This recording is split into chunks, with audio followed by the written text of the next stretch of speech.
Kalau menurut saya tindakan apa yang harus dilakukan masyarakat ya Hmm. dengan kejadian yang tadi Bapak sebutkan, itu emang masyarakat yang saya lihat udah kurang ini gitu Pak, kurang solidaritasnya kurang gitu.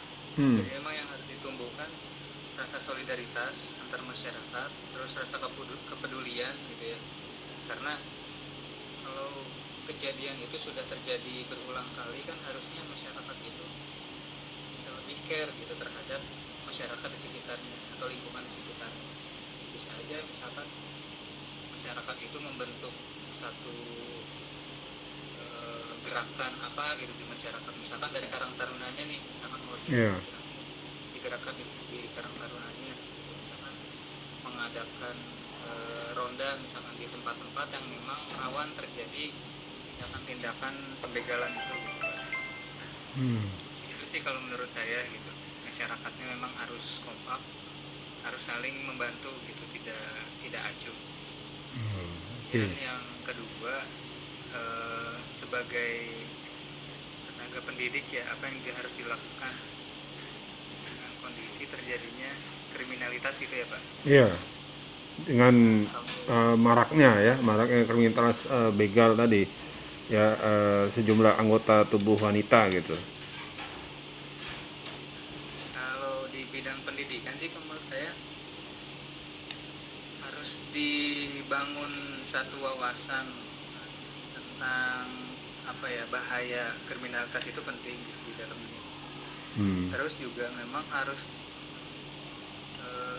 dibentuk bagaimana si siswa ini atau pelajar ini juga mempunyai karakter-karakter yang memang baik dan benar gitu Pak. Tidak, nantinya mereka tidak tumbuh menjadi orang-orang yang melanggar atau menjadi orang-orang yang melakukan kriminalitas. Karena memang yang terjadi di dunia pendidikan itu sendiri masih kurang gitu menanamkan nilai-nilai moral atau nilai-nilai bagaimana membangun karakter-karakter siswa-siswa gitu Pak. Karena yang terjadi sekarang kan di dunia pendidikan itu lebih cenderung bagaimana meningkatkan nilai atau Iya. hasil daripada nantinya apa, membangun tadi karakter jujur, karakter dia tidak berbohong, karakter dia tidak melawan gitu kan terhadap aturan yang ada atau kepada orang tua gitu. Nilai-nilai itu yang kurang, sehingga terjadi nantinya ya banyak siswa-siswa atau lulusan-lulusan itu yang tadi yang dia tidak jujur, sering berbohong. Nah itu kan yang menjadi pemicu awal dia melakukan tindak kriminalitas. Kemudian Oke. kalau untuk di lembaga kepolisian ya yang memang berwenang melakukan penindakan terhadap pelaku, yang menurut saya juga masih kurang gitu Pak, masih kurang tegas. Padahal aturannya mungkin sudah jelas gitu. Cuman memang terkadang polisi itu baru ada uang baru jalan gitu. Kalau nggak ada uang, misalkan si pelapornya ini nggak ngasih uang atau biaya yang sekian gitu yang dipatok oleh aparat kepolisian, mereka nggak mau jalan. Jadi memang terkadang aparat itu masih mandang gitu, oh ini kasusnya terjadinya pada siapa, kalau terjadinya pada orang-orang yang punya uang atau punya jabatan, artis atau siapapun yang memang tadi punya kelebihan harta dan mereka dibayar lebih, baru mereka bergeraknya cepat. Tapi kalau misalkan terjadinya pada kalangan masyarakat yang di bawah, masyarakat biasa, kadang itu nggak diusut gitu. Berarti cuma masuk berkas aja ya? Iya, masuk berkas aja. Bahkan saya pernah dengar gini, ada kasus pencurian motor. Kalau kasusnya itu baru 1-2 itu nggak akan diusut. Nanti nunggu kasusnya berapa banyak gitu. Udah puluhan baru diusut gitu. Nah itu kan kalau seperti itu ya malah tindak pencegahannya nanti kurang gitu kan, nggak ada. Itu sih Pak kalau dari saya. Ya, oke. Ya, jadi untuk menyikapi ya, tadi betul yang si Fikri bilang harus ada gerakan ya, artinya gerakan kesadaran, empati masyarakat terhadap korban ya, korban pelecehan seksual tadi ya. Nah, yang kita inginkan itu dari aparat ya, artinya aparat desa atau kelurahan itu yang harus apa istilahnya memotivasi ya, yang harus lebih awal memotivasi pada masyarakat atau pada ranting keamanan di tingkat kelurahan itu seperti Hansip. Nah, itu harus digerakkan ya, harus digerakkan. Artinya Hansip itu tidak mesti ya, tidak mesti apa istilahnya keliling itu di malam hari, tapi harus keliling itu ya dia mulai dari siang hari ya, karena kejadian itu mungkin di siang hari ya, ataupun menjelang siang gitu ya. Nah, Betul Pak. ya. Soalnya Hansip sekarang biasanya adanya di hajatan doang Pak. Nah, itu ya. Ya, jadi kalau misalkan itu harus diawali oleh gerakan aparat desa, terutama lurah ya, terutama lurah atau sekdes ya, paling nggak minimal sekdesnya ya, itu harus menggerakkan Hansip dalam melindungi masyarakat ya, terutama warganya ya, yang sedang beraktivitas di luar rumah gitu ya, terutama khususnya kaum hawa ya, kaum perempuan ya. Kemudian selain mengaktifkan kembali peran serta dari Hansip ya, menjaga perlindungan perempuan.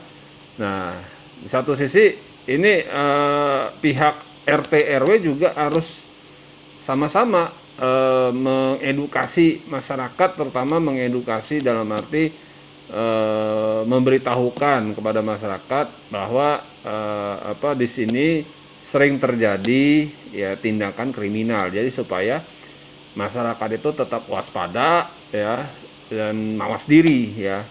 Artinya dia sudah menyiapkan perlindungan dirinya. Kalau misalkan kayak kejadian begal ya, kayak pelecehan seksual itu ya, kemana-mana dia harus ditemanin. Ya misalkan ibu Anda nih mau belanja ke pasar, paling nggak harus ada temanin salah satu anggota keluarga Anda gitu. Ya, jadi jangan biarkan dia pergi sendiri segala macam, itu harus ditemanin. Ya, karena sekarang ngeri sekali ya tingkat kriminalitas ya. Jadi yang terjadi di siang hari ya biasanya, atau menjelang siang, biasanya menjelang lohor itu sangat rentan untuk tingkat kriminalitas ya, setiap harinya gitu ya.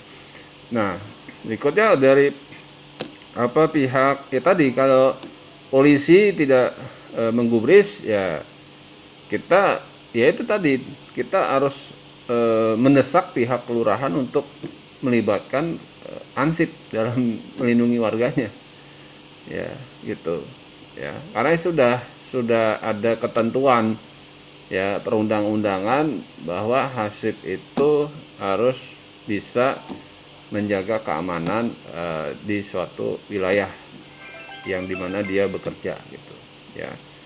Kemudian dari pihak pendidik, tenaga pendidik ya, artinya harus lebih istilahnya harus lebih banyak ya mengedukasi masyarakat ya, terutama memberikan anjuran kepada masyarakat bahwa setiap kali keluar rumah ya harap ya ditemanin ya, harap menjaga diri dan sebagainya, dan mengedukasi ya nilai-nilai moralitas, terutama bagi para remaja ya, remaja pria ya,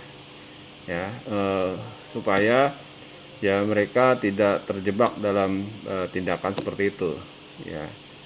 Nah, artinya diberikan edukasi semacam pengetahuan ya akibat perilaku yang mereka lakukan ya, seperti ini akibatnya, jangka panjangnya seperti ini. Nah, bagi pihak korban itu harus diberikan edukasi perlindungan diri ya, perlindungan diri ya. Ya paling enggak si korban tuh ya paling enggak bisa bela diri lah, paling enggak minimal dia bisa istilahnya menghindari atau bisa menangkal tindakan kriminalitas. Nah, gitu ya. Nah, itu artinya diberikan edukasi seperti itu ya, cara bela diri segala macam ya, gitu. Jadi kalaupun tidak bisa bela diri ya dikawal atau ditemanin oleh salah satu pihak keluarganya gitu ya. Jadi saya rasa sih seperti itu ya. Jadi untuk edukasi ya itu penting ya, karena itu faktor utama supaya ya informasi yang ingin disampaikan tuh bisa dicerna atau bisa diserap dengan baik ya, oleh masyarakat ya. Ya baik Fikri, itu aja ya Fikri ya. Iya Pak, terima kasih Pak. Oke sama-sama ya. Silakan kelompoknya Kartika menanggapi pertanyaan saya tadi.